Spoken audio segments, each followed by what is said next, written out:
So I was sent this Imazing IM27 jump starter plus power bank. As you guys know, I was already looking for another jump starter because while I like the Noco Boost Pro, I use this a lot for the Audi and I need one for the daily.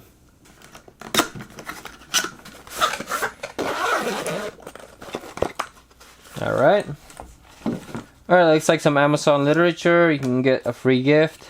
Looks like if you share or give a feedback on Amazon, you can qualify to get one of this free gift. And then you have the IM27 booklet. Alright, first one is a cable. Pretty small. This is an 8-gauge wire. Alright, and here's the power bank. Alright, feels wise, this thing actually feels pretty nice. Feels pretty good quality. Button feels nice. So right out the box, looks like 85% power on there.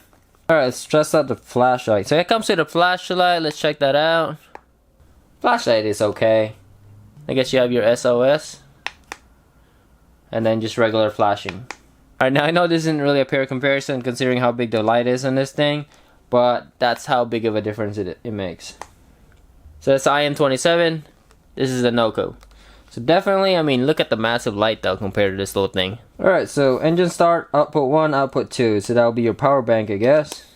So what I'm going to do with this is I'm going to go charge it to 100% and then we'll try it out. So this is now fully charged 100%. It took about 2 hours to charge it from 86 to 100%. So it's not too bad considering it's not like a fast charger or anything. Now according to the instruction, we just do this and plug this in. There you go, and we'll be ready to go. So the battery that I have is dead, but it's not fully dead. I mean, I still have enough power in there, and I still get lights and everything.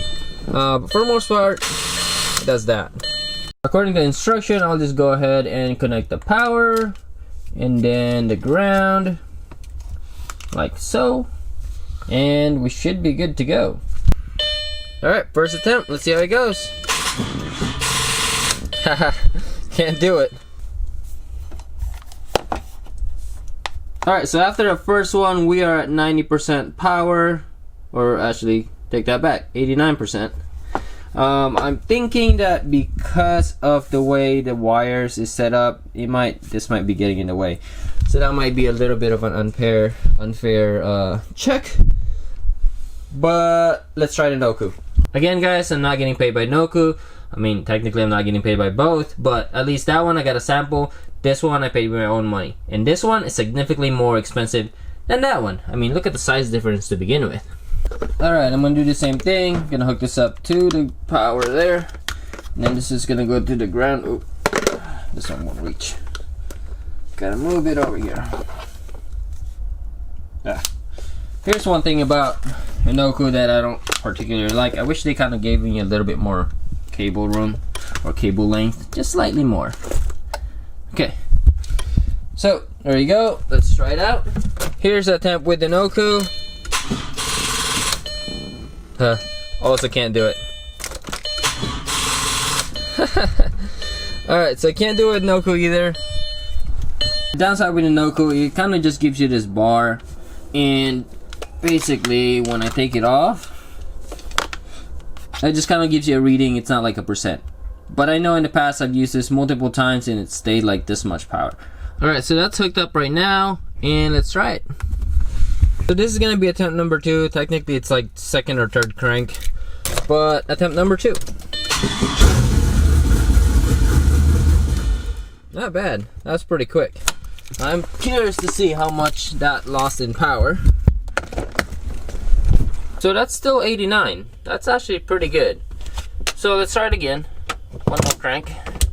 I know the instruction says not to do this back to back, but hey, for experiment purposes, let's try it. Let's say it didn't start, or let's say I started it and then it died. I don't know about you guys, but if I'm trying to get home or whatever, if I start it and I stalled out for whatever reason, I'm gonna try it again. So let's try it. Pretty quick. And let's check out the power on this thing. Still 89. That's actually pretty good. Alright, so I changed the jump starter just to give you guys an idea. And basically, oh, if it ever zooms in, there you go. Let's give this a try. Huh, that's interesting. I'm not sure if that power bank actually shoots power a lot faster than the Noco. Alright, so I put it back. I just want to see how fast it actually spikes. Now here's my initial impression so far. This is actually pretty good. It jumpstarts the engine pretty quickly. Now the only downside that I see is really thin wires compared to that.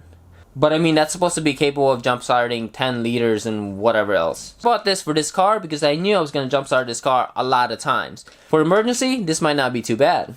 Now going back on the wires, this actually feels warm already. But again, I jumpstarted back to back like 6 times. Now according to the instruction, if it doesn't start, you're supposed to let it cool down for 2 minutes. I obviously didn't do that. Not exceed 4 attempts to start. I also didn't do that. Now I did that for a reason, because if I was stranded and this thing's not jump starting, I'm gonna keep trying. So we're gonna try this at 62%, and the battery voltage right now is at 7.94. Alright, so it's jumping that. That's good. And let's give that a try. Here we go. Oh, did not like that at all. So here's my thought on this unit. If you don't need something heavy duty, this unit will definitely take care of what you need. Just make sure you keep the unit 100% charged. It seems like it's an issue once it starts getting closer to 50%.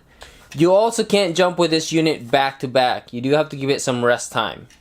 The biggest advantage I see with this though, is its portability. This unit is pretty portable, which is really nice for something like your daily or something. Now if you wanted something a little bit more heavy duty, then we'll definitely go with the Noco Boost Pro. Keep in mind this thing is a lot more expensive than that, but I've used this unit a lot and it jump starts the car back to back without any problem. No wait time, just keeps going. It also holds a pretty decent amount of battery. That's interesting. It was actually at 3 bars before, now it's back to 4. So it holds a lot of battery, it holds a lot of jump, and for the most part, I charge this one time and it takes a long time for it to fully drain out. Now the real question is, would I buy another unit like this? And the answer is yes. For a daily driven car, I think this would be very useful, especially how portable it is and how easy it is to move around. For a project car, however, or something a little bit more heavy duty, this unit is what I would go with.